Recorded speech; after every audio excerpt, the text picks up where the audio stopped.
Well, welcome back to the Pew, everybody. I am your host, John Edwards, and here to the left of me this week is my co-host and cohort, Victor Adams. Yeah, thanks for filling in with me. I appreciate Deacon. Talking to Deacon Jeff over there. Right. Yep. Yeah. Where were you last weekend? Chicago. Chicago. That's right. Yeah. At the had tickets, Cubs game. Yeah, tickets to the Cubs, and I picked Colorado because I figured we would win that game, right? Yeah. No, we didn't win that game. I've been to Wrigley. It was, I think, in the 9th grade. We took a class trip up there. Both coaches at our school at Grace St. Luke's, where I went, were from Chicago. One was from the north side and the south side, I think is what it is up there. So North's Cubs, south is White Sox. Yeah, so we went up there and we went to a Cubs game, and it was, oddly enough, I think Nancy Kerrigan was sitting in front of us. Remember the skater that got hit in the knee by Tanya Harding? It wasn't long after that, but Ryan Sandberg and some of those guys were playing.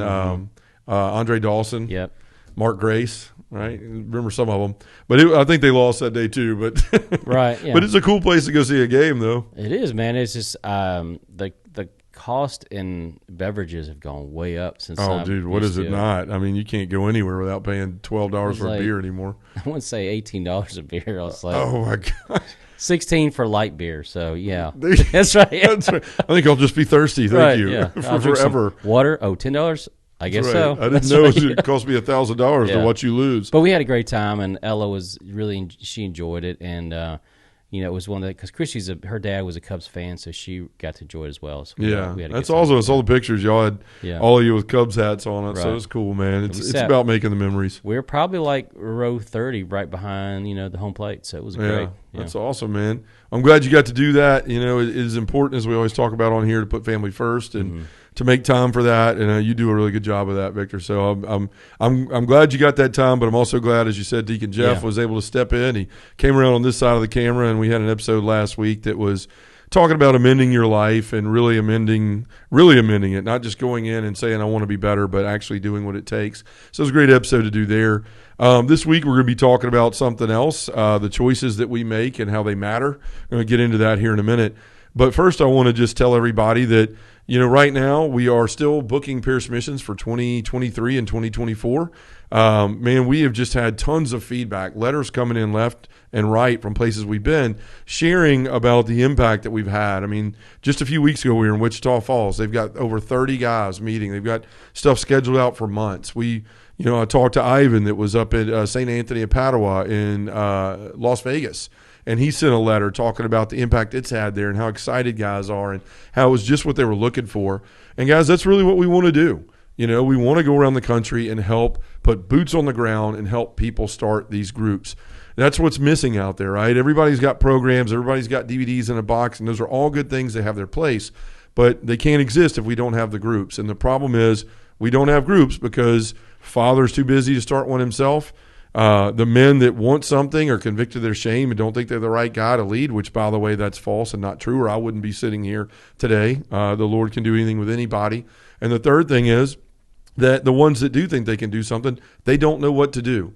And so we help solve all of that. And then the thing is, it's cool, is we'll come and do a mission in person. All of it's in person. So we'll do a mission to the men and women of your parish. We'll give 3 talks talking about identity, I'll share my story so that people can see it's possible to change your life, that God can change your life if you allow it. And then we'll also spend time as well going through the importance of a relationship with Jesus Christ. So you get all of that. You get the mission, you get the on-site training, and then the continual walking with that we do, Victor, with people that have signed up. We answer questions. We stay contacted through email. We're actually changing our website around right now where we can upload all of these leader videos and give men that are leaders access to a community of other leaders so that you could share what you're doing and be in a cohort of your brothers that are doing the same thing. So if you're interested in that, if you want men's ministry in your life and in your parish, if you're looking for authentic friendships and relationships and guys to walk towards being a better man with, then we can help you do that. All you got to do is go to justaguyonthepew.com, go to the events and book me page, and in the middle of that page there is a section on starting men's groups. Click that, fill out the form, and then we will be in contact with you. We love to do this. This is the purpose of this ministry.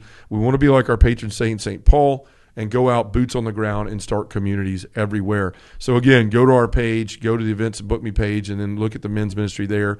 Go from there. Next, just want to cover the pilgrimage. That's coming up in less than a year, guys. It's filling up. We get more and more people every week. Father Larry and I are so excited about the number of folks that are going to go with us. We're excited about the trip, about people being able to walk in the footsteps of Jesus. I mean, Victor, I'm overwhelmed with it, right? Like he keeps telling me, you give talks when we go places and I'll do the masses. And I'm like, I don't know if I'm going to be able to speak. Like standing in the presence of where our Lord was, right? I just kind of want to sit there with my mouth wide open and go, wow, Jesus was here, right? Yeah. But anyway, I promise you we'll come up with something. It'll be an entertaining trip. There's a lot of different people going, and it's going to be a great time. So, again, that's May 10th through the 21st of next year in 2023. You can sign up by going to our Book Me page there and look at the pilgrimage spot in the middle as well. Trust me, you're not going to want to miss it. Finally, I'm just going to share that we're doing a lot of things to grow in the ministry. We're spending money right now to change our website around. We're going to move it from, hey, I'm John, Catholic speaker and podcaster, to really this overall mission of starting groups. Podcast, everything is going to stay the same, but it takes money to do that. We've hired a full-time assistant, which has also cost money. As you know, we built a studio, but there's so many other things we want to do. We want to hire people to help us implement what we're doing around the country. We need full-time video folks. There's all kind of stuff we need.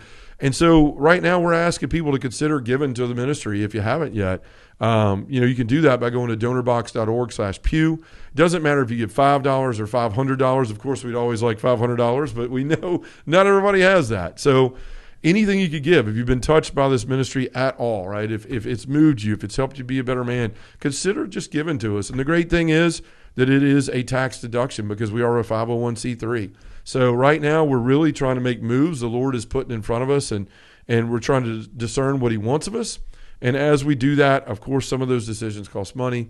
So we are happy to have any support we can get. So again, you can give by going to donorbox.org/pew, and it is a tax deduction. All right, so got through all of that, Victor. Excited to have you back in here this week, dude.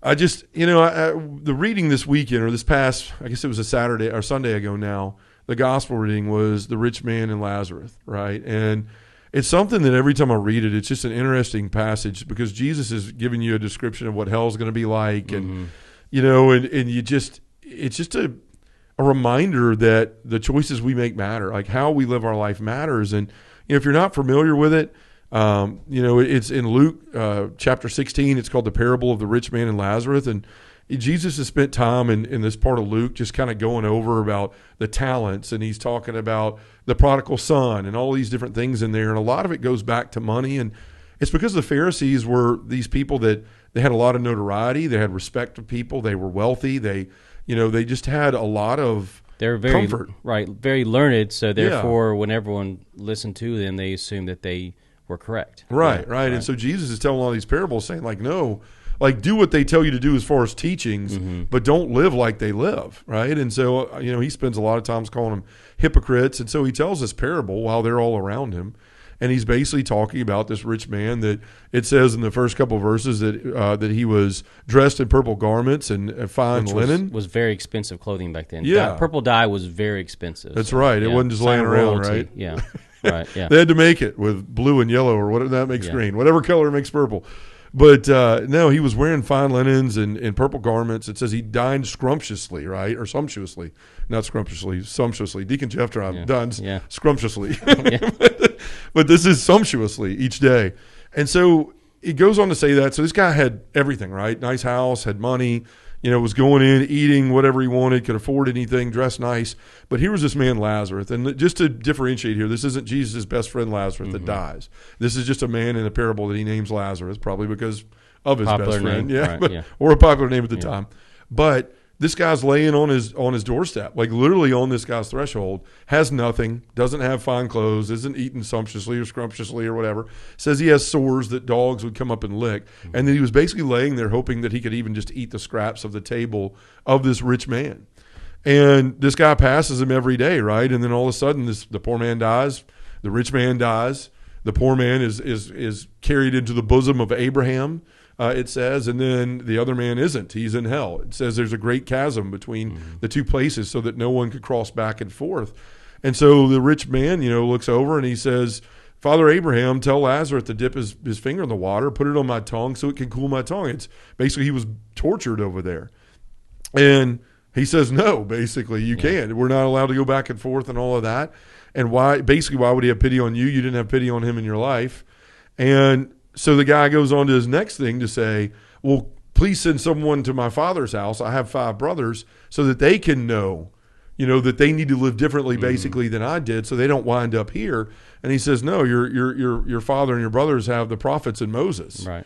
Right? Like, you've already been told, you just chose not to live that way. Right, which was a direct poke at the Pharisees because they studied the law, which is a Mosaic law. Mm-hmm. So it's like, no, you have the information, but you choose to interpret differently in the way you live your life. Yeah, you're not living it out, and it really is. I mean, when Ralph was on here, I was talking about that joke, that so many people have heard, where the people are there in the flood, and police officers are going around once in a car. Hey, get in the car. The water's coming. It's going to wash away everything. No, God's going to take care of me. And then second time, the cop comes by, and the sheriff's officer comes by in a boat, and they're on the roof of the porch now, and come on, get in. We're not going to be by that much more. Oh, no, God's going to take care of us. And the third time, he's on a helicopter, and they're on the chimney with their feet in the water. And he says, this is your last chance. Grab the ladder. No one else is coming. And he says, no, God's going to take care of us. And then the next thing you know, poof, they're in heaven. And the guy looks at God and says, "What? Why didn't you save my life? I believed in you. I had faith." And he goes, "You dummy, I sent you a boat, a car, and a helicopter. Right? Like, I gave you everything you needed. You just chose not to take it. You chose not to use it." And so that's where we find ourselves in this. And in the first reading in Amos, in Amos, I keep saying Amos, like the famous cookies. I must be hungry. But Amos, it says, woe to those who are complacent in Zion. Woe to those who lie upon beds of ivory and stretch themselves out upon their couches. And this is what happened with that rich man, is he just got so enamored with what he had that he quit looking at everybody else. And, I think as Catholics, or as people in general, as Christians in general, when we think about sin a lot, or why we would wind up in hell, we think about things that we intentionally do, right? Like, I saw a woman, my heart became lustful. I had a choice in the moment, but I chose to go and be impure with myself, right? That was a choice I made. That didn't happen to me or something like that. I chose that. Those are sins of commission, right? They're things that we did that we should not have done, like murder or stealing or any sort of intentional sin. But there's these other types of sins that are called sins of omission. And it's really like they're good things we fail to do that we should be doing. And this is what really happened to that rich man is he had all these blessings of God, right? He had everything. He had the money, the food, the clothes, all this stuff, couches to lay on, whatever. And there was someone right at his very doorstep that was there every day.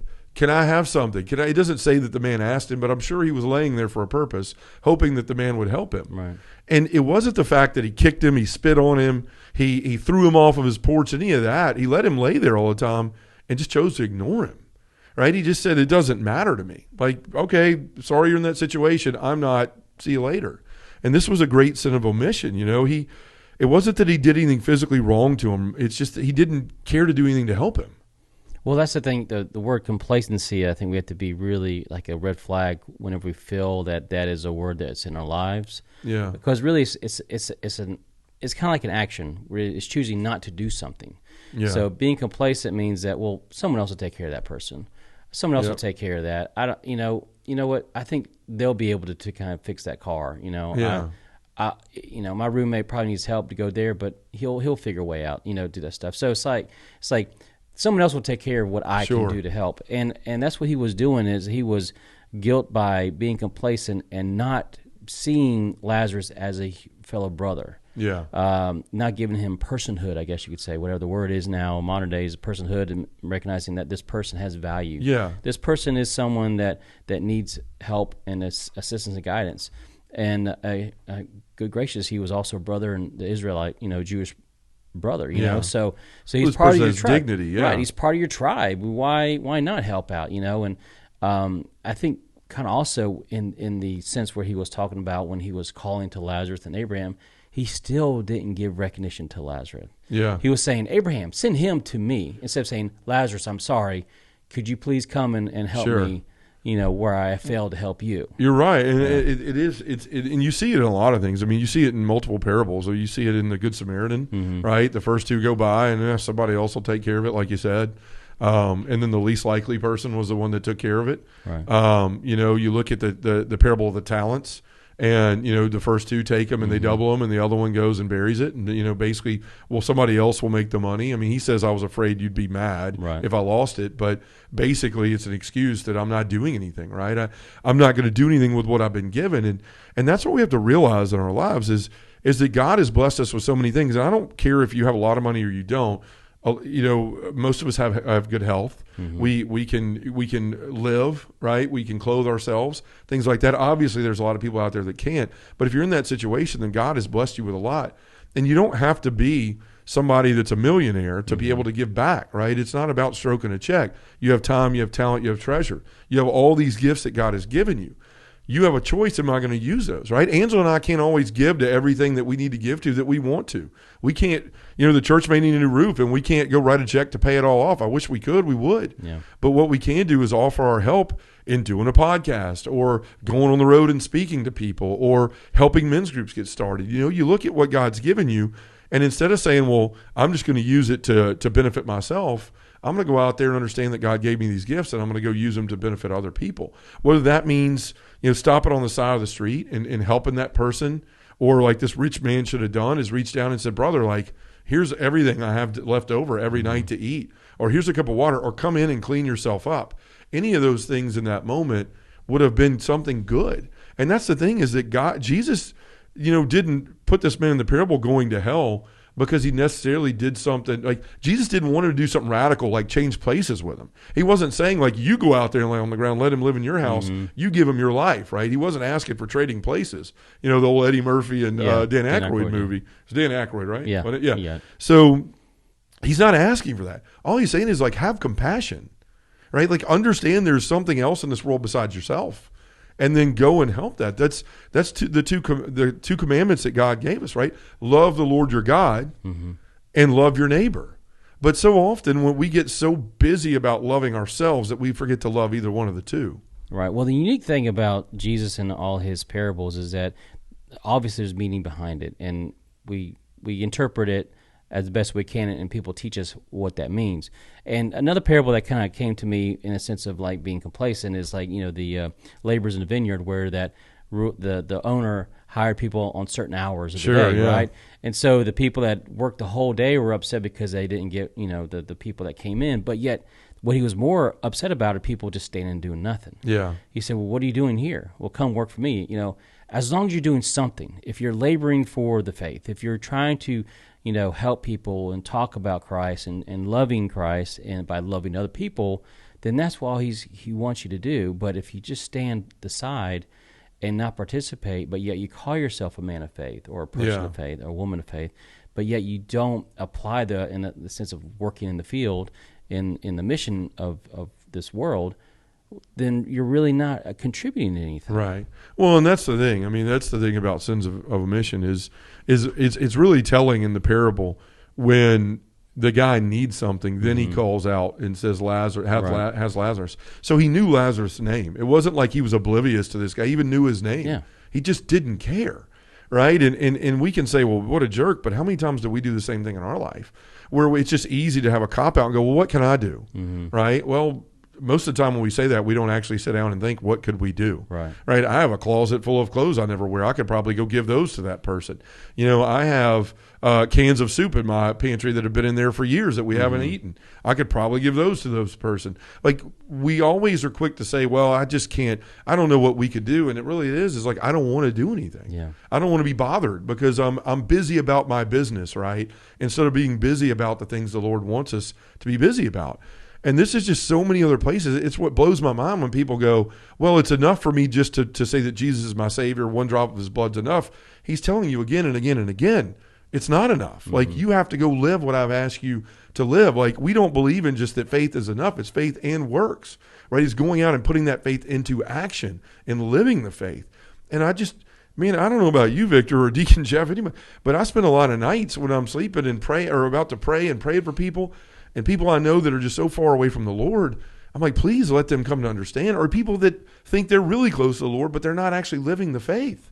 It's just, it's like, man, so many people are going to wind up like this rich man on the other side of this chasm begging to be led over on the other side. But at that point, it's too late. We get one life to live, and we get one chance to live it in the way that Christ calls us to. And this is why it's so important, and I've looked at this in my own personal life where I've gone, well, I know Catholic Charities need something. Well, I don't have any money. Well, you bought beer twice last week. You could have given them that $25. Mm-hmm. And I don't mean that you're not supposed to enjoy your life with what you have, right? I mean, wealth is morally neutral, right? I mean, wealth is not a bad thing. It's just when, it can become a source of evil, right, when it's used for greed and allowed to separate our hearts from God and our neighbor. Right, which is avarice. When you have the love of money trumps the love of God and others. Now you're getting into one of those Desert Father words. Oh, yeah. That big book you gave me. But no, that's the truth, and I think that's where we find, ourselves is it's not about having stuff. There's nothing wrong with having stuff. It's just how are you using that stuff? Right? I mean, how are we using the things that God has given us to help other people? And again, it's not just about writing checks. There's so many people that's easy for them to do, and that's what they do, and that's fine. Well, it's something easy to do, like, my wife and I, Christy, every time we drive around certain parts of Memphis, we see trash all over the place, Yeah. And so, that was something we've always wanted to figure out how to help out. Well, Memphis Beautification came up with this competition. There's 200 teams, and they all 10 people or so part of the team, and everyone's doing their part around the city of Memphis to pick up garbage. That's a small thing if you think about it, but really what it is people putting it into their community and helping people to really see that this is a great place to live. Right. But also people coming by and saying, hey, thank you for doing what you're doing. One of those things is that appreciation for other people, I think, is what he didn't do either. Yeah. He wasn't very appreciative of kind of maybe what he had. Sure. He just was, like you say, just went on and saying, well, I'm expected to have this, so therefore I don't have to give excuses for something, how I act. And I think we have to be very careful about what we hold on to tight, in the sense of what valuation we give over possessions, is something we have to be very careful with. Well, and a lot of times, too, we wind up, I know a lot of people are like, well, I ask God how I can serve him all the time, and I don't have opportunities. Mm-hmm. And it's like, we need to pray to open our eyes, because there's opportunities everywhere, right? They may not be the picture-perfect movie-esque things that you see other people doing, but man, there's opening the door for somebody, right? A smile, a kind word, a how are you doing? Being there for friends. Hey, something's bothering you, and I'm going to take the time out of my life to sit here with you because you're important to me. Right? What you have going on now is more important than whatever is going on in my life. I want to give you that honor and that dignity and that time. Those are ways we can serve the Lord too. And oftentimes we look past those and we're looking for just the easy way. Right? And the Lord told us, serving him is not always easy. Mm-hmm. It doesn't mean that you're going to be able to just go, hey, everything all right? Good. All right. Checked it off. Spoke to somebody today. Talked to my neighbor. Acted like I cared. No, sometimes we have to actually invest a lot of our time, of our talent, of our treasures in other things outside of ourselves. Because that man could have said the same thing. Well, I don't know how to serve Jesus, or I don't know how to serve God at that time. Mm-hmm. Well, there's literally a guy laying at your doorstep. He's sitting there going, hello, hey, I'm here. Right. And because he was oblivious to that, didn't care, concerned and caught up in his own things, he winds up in a place that nobody wants to wind up. And I don't think we take this seriously enough in our life, is that we think that just, all right, we're going to go to church on Sunday once a month or a couple times a month, or if I think I'm a really good Catholic every Sunday, and then I'm just magically going to be in heaven one day whenever my time comes. Jesus can say, good job. Mm-hmm. But no, we're called to so much more of that. And if we don't get that, then we're not actually living our faith the way that we're called to. And again, this is such a danger, because I believe there's so many Christians, including myself for a very long time, that thought that that's it. Just show up, check a box, and that's it. But it's not. We're called to so much more.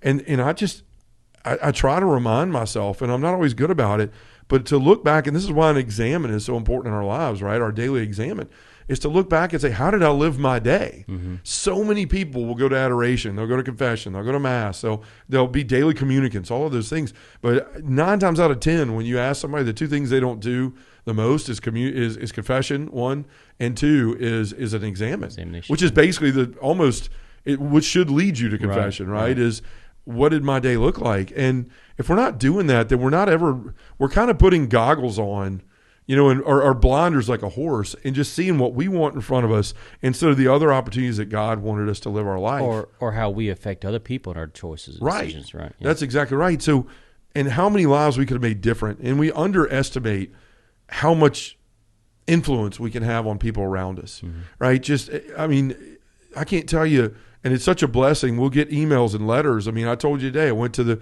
P.O. box. I hadn't been there in forever, and there's a check from somebody at a conference that felt led to really give an amount of money and saying, you really touched me that day, right? That witness meant a lot in my life. And you don't have to be on a stage to do that. It could be simply stopping at a corner. It doesn't mean you got to give somebody money that's there as a homeless person, but just, how are you? What do you need? How can I help you? I don't have a lot of this, but how can I help you figure out how to get out of this situation? You know, there's just so many opportunities. Taking time for people you know that are struggling, all of those things. We see this stuff, and oftentimes we go, I don't have time for that, right? Like, I'll talk to them next week.